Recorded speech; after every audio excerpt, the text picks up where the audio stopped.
você... O quanto impacta, o quanto você consegue acessar, porque você falou que é algo muito importante, é essa questão hereditária, né?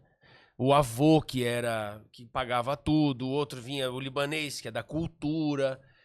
Como é que você faz para acessar no que você exerce como sua profissão, para entender o background dessa pessoa, ou seja, toda a trajetória que ela fez até ali, a família, você faz uma pesquisa, você vai a fundo, você trabalha com quais ferramentas para você entender cada um, como é o seu tratamento?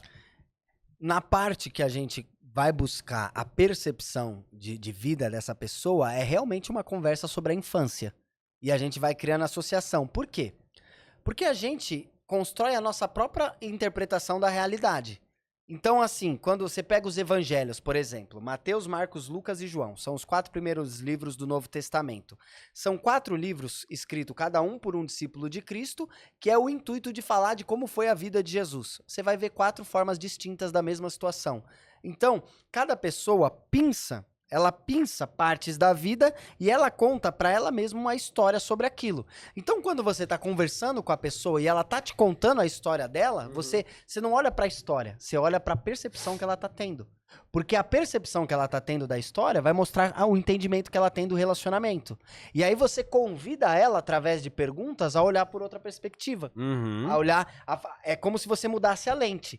Quando a pessoa muda a lente, aquilo que é inconsciente se torna consciente. Aí ela assume a liderança daquela situação. Legal. Porque senão... a pessoa, ela não consegue perceber. Por exemplo, você pega uma pessoa que ela é controladora e ela não percebe. É muito comum isso. Bom exemplo. Ela é muito comum. Aí você fala assim, pô, a sua esposa foi viajar, foi. Por que você definiu todos os hotéis que ela ia ficar, a hora que ela ia sair? Ah, não, porque era melhor. Você perguntou pra ela se ela queria? Não, então você tá controlando.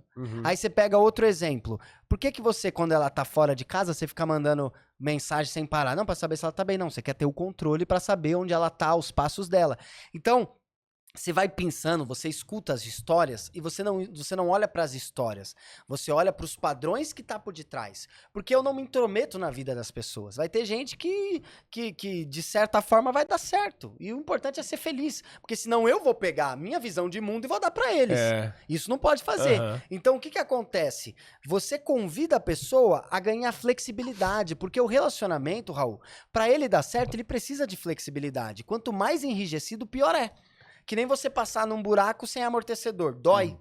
Então, o que acontece? Você precisa ter essa flexibilidade de ambos os lados. E quando uma pessoa é muito rígida, isso gera um problema enorme. E o que funciona, de fato, para cada um? Porque você fala, por exemplo, qual a diferença entre controle e zelo? Ou seja, é uma linha tênue. Existe o controle e existe o zelo.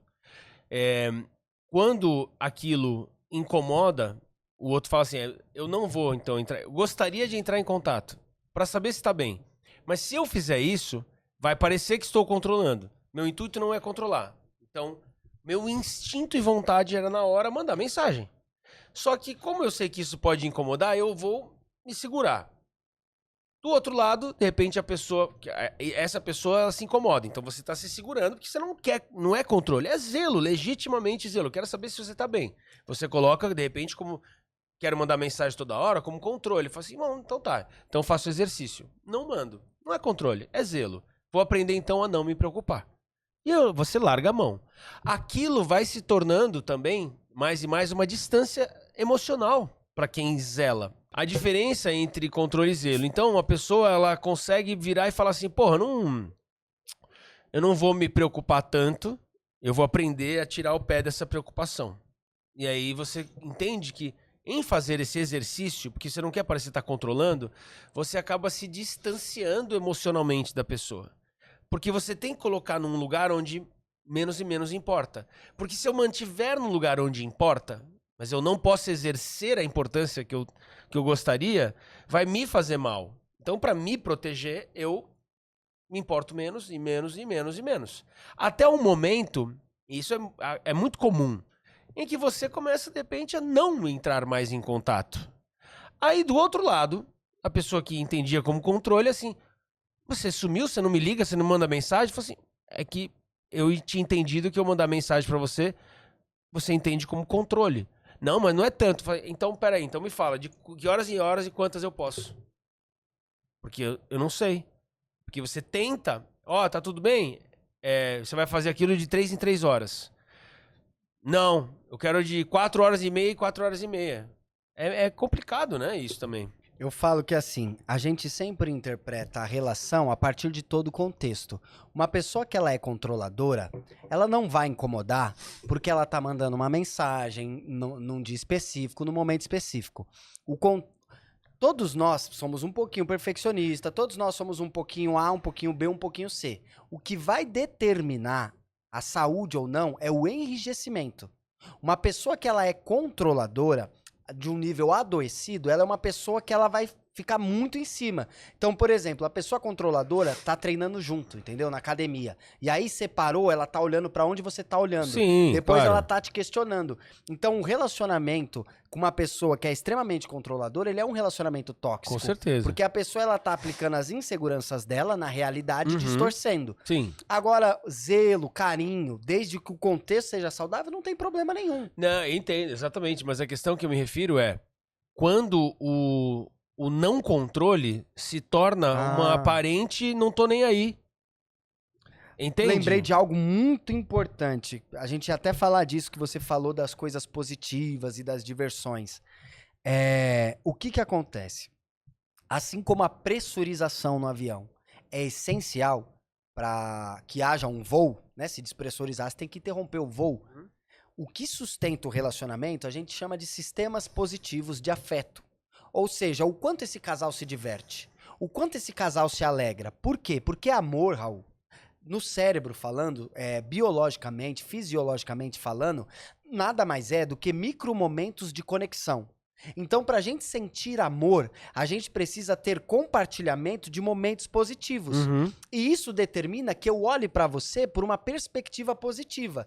Quando não há questões positivas, a gente não é amigo, a gente não se diverte, a gente não faz nada junto, o nosso relacionamento tá resumido às crianças que a gente gerencia, aos passeios que a gente faz, é só pra se divertir com as crianças, a gente não conversa, a gente não divide, a gente não compartilha, eu tendo a ir te interpretando de uma maneira mais antagonizadora. Eu vou vendo você com uma encheção de saco, eu vou me incomodando com o seu excesso de zelo. Então, o que acontece?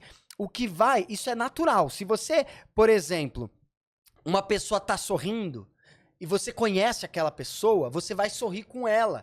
Por quê? Porque vocês compartilham do mesmo contexto, vocês estão no mesmo lugar. Por isso que quando eu falei com você assim, pô, seus filhos vão vir pro Brasil, eu me enchi de alegria. Isso é amor. O amor, ele não se resume ao casamento. Mas amor nada mais é do que um olhando pro outro, a gente chama isso de reverb emocional ou de acoplamento neurológico. É como se nós nos tornássemos um. Legal. Porque nós estamos sentindo a mesma coisa. Então, a nível neurológico, a gente tá no mesmo lugar, porque eu sei como é que é pra você receber seu filho. A nível comportamental, a gente tá espelhando a alegria. Sim. E isso faz com que nasça amor. Amor nada mais é do que micromomentos positivos de alegria, ternura, gratidão. Se o relacionamento, o casal não se diverte, não compartilha, não tem amor. Aí as brigas vêm, porque não existe um lugar onde você convive com um ser humano que não vai ter desavença.